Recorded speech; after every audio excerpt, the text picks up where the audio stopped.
Hey, welcome back. I'm Chris, and today we're going to take a look at this tripod. Let's do this real quick. As far as cases goes, this is a pretty nice case, and this is not a travel tripod by any means. It's got a little bit of weight to it, but the case itself is really nice. That's important if you're going to be lugging this thing around. Now, there's a couple interesting features with this tripod itself. The first, it is also a monopod. It's where you just unscrew the one leg, and then you go ahead and unscrew the tripod head itself and put everything right together, and then you got a nice little monopod. Well, not little, because this thing opens up pretty big. Now, aside from a monopod, there's a couple other key features to this tripod, which is why it really interests me. It's got the normal twist lock styles for the leg extensions and everything like that, but the benefit here, and it's a little hard for me to show you while sitting at the table, is the center column itself rises up quite a bit to where you go ahead and maneuver everything, and now you can go and get some really nice angles, especially if you're doing like macro photography, where you can get your camera nice and low to where you want it relatively easy.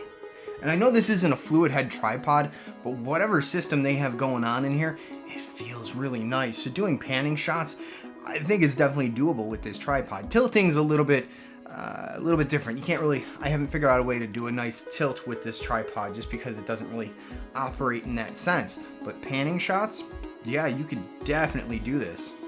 Now, on the tripod head itself, there's two bubble levels, one up top here, and then one over on the side here, just depending on how you're orientating everything. This way, you have your shot composed nice. I mean, it's pretty important for landscape photography and such.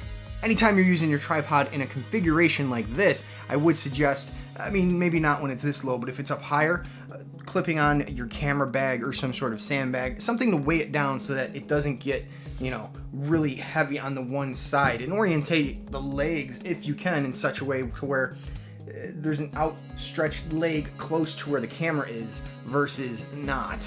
I mean, it's just about balance. Now, you can take the little rubber feet off of this tripod and potentially, if you ever want to, which I've never really used, honestly, insert the little studded spikes, whatever they are, to give you a little bit more grip, but I've never honestly used those. I have those on a couple other tripods, but it does give you that option. It does not come with it. And then there is a screw mount here in case you're adding other equipment. It gives you a little bit of an option here to add other stuff, whether it's audio equipment or maybe a monitor or something like that. You have the option to do so. As far as height goes with this tripod, it can go taller than I am. Let's see if we can kind of demonstrate, or at least get a measurement for you.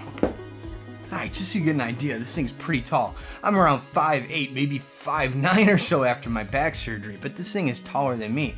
So I'm going to say maybe around 68 inches. I'll throw a number on the screen of the exact height of it, but it goes pretty high and it gets down pretty low. So this is about the minimum height you're going to get the tripod and camera and everything, depending on what you're doing. Now, obviously, if you want something to go horizontal with it, this is about it, which is pretty low. It's a lot lower than I can get my other tripods because the center column is in the way.